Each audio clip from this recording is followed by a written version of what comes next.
नमस्कार दोस्तों, उषा की आवाज़ चैनल में आप सभी का स्वागत है।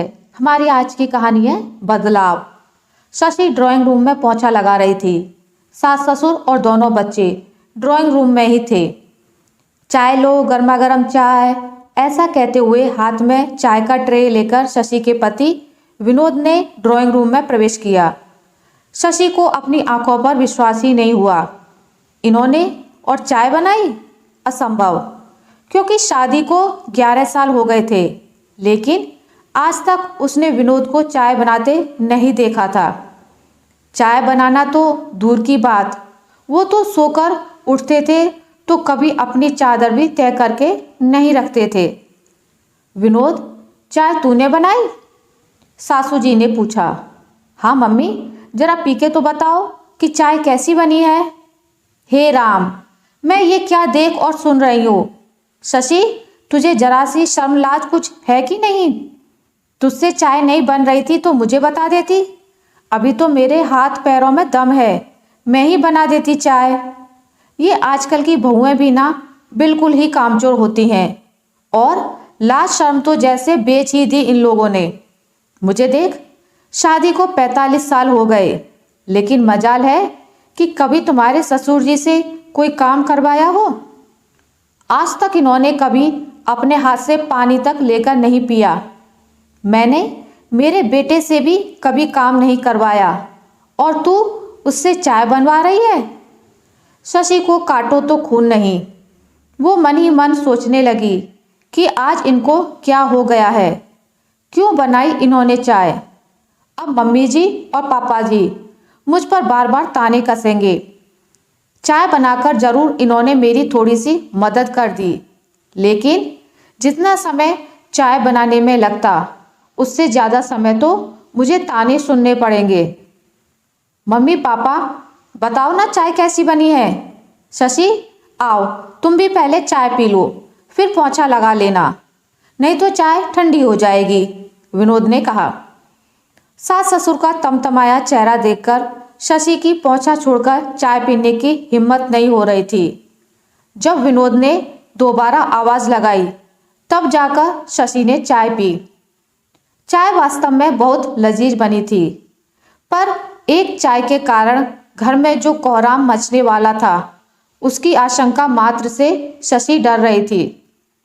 जब चाय के कप लेकर शशि किचन में गई, तो विनोद भी उसके पीछे पीछे किचन में गया। शशि ने नाराज होते हुए विनोद से कहा, आपको क्या आवश्यकता थी चाय बनाने की? पोंछा लगाने के बाद मैं चाय बनाने ही वाली थी। अब मम्मी जी पापा जी मेरे ऊपर ताने कसेंगे। Shashi, cool down. सिर्फ चाय ही नहीं, अब तो मैं जितना हो सकेगा हर काम में तुम्हारी मदद करूँगा। क्या मतलब? मतलब यह है कि अभी मेरी छुट्टियां हैं। आज छुट्टियों का 7वां दिन है। जब छुट्टियां हुई थी तो मैंने सोचा था कि परिवार के साथ समय बिताऊंगा। मम्मी पापा और बच्चों के साथ तो मैं समय बिता रहा हूँ, लेकिन मैं देख रहा हूँ कि तुम्हारे पास तो समय ही नहीं है। सॉरी जी, आज से मैं काम और जल्दी जल्दी खत्म करने की कोशिश करूँगी।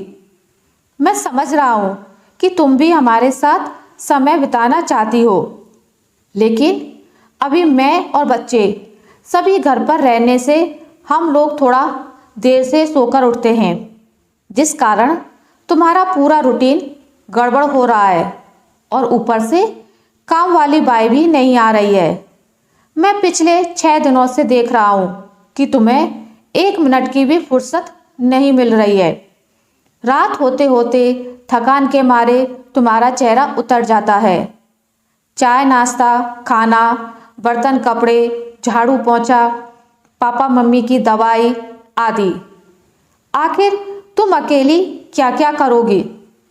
इसलिए मैंने फैसला किया है कि जब तक छुट्टियां हैं और काम वाली बाई नहीं आ रही है, कम से कम तब तक मैं जहां तक हो सकेगा हर काम में तुम्हारी मदद करूंगा।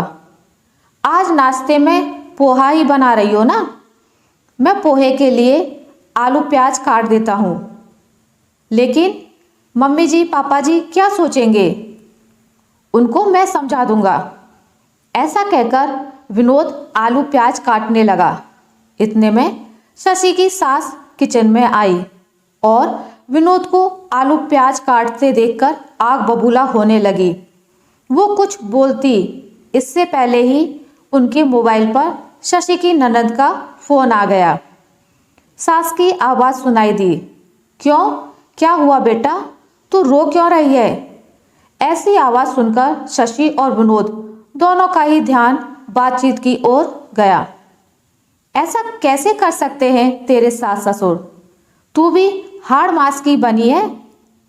जब काम वाली बाई भी नहीं आ रही है तो अकेली जान झाड़ू पोंछा, बर्तन कपड़ा, खाना बनाना और घर के बाकी के काम, कितने काम करेगी तू?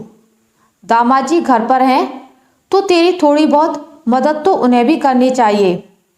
दामाद जी को फ़ोन दे, मैं उनसे बात करती हूँ। तू ही दामाद जी से बात करने को मना कर रही है तो मैं क्या कर सकती हूँ? तेरी सास की भी उम्र कोई ज़्यादा थोड़े ही है, वो भी मेरे बराबर की 60 के लगभग होगी। वो भी तो थोड़ा बहुत काम कर ही सकती है। तेरी सास को थोड़ा सा समझना चाहिए।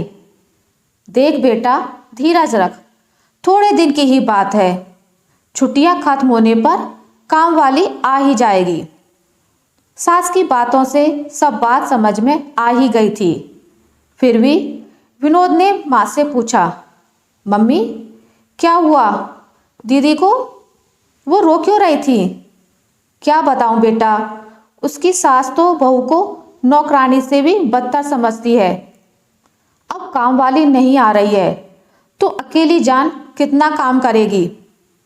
इतना बोलते ही शायद सास को अपनी गलती का एहसास हो जाता है, इसलिए वो विनोद से बोली, आलूओं में स्टार्च होता है, इसलिए उनको काटने के बाद पानी में डालना।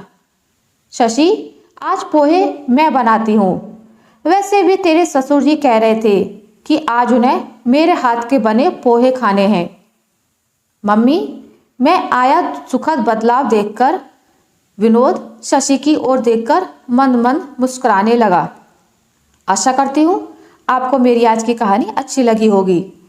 अगर आपको मेरी ये कहानी अच्छी लगी है तो इसे लाइक करें, ज़्यादा से ज़्यादा शेयर करें और अगर आप मेरे चैनल पर नए हैं तो इसे सब्सक्राइब करना ना भूलें।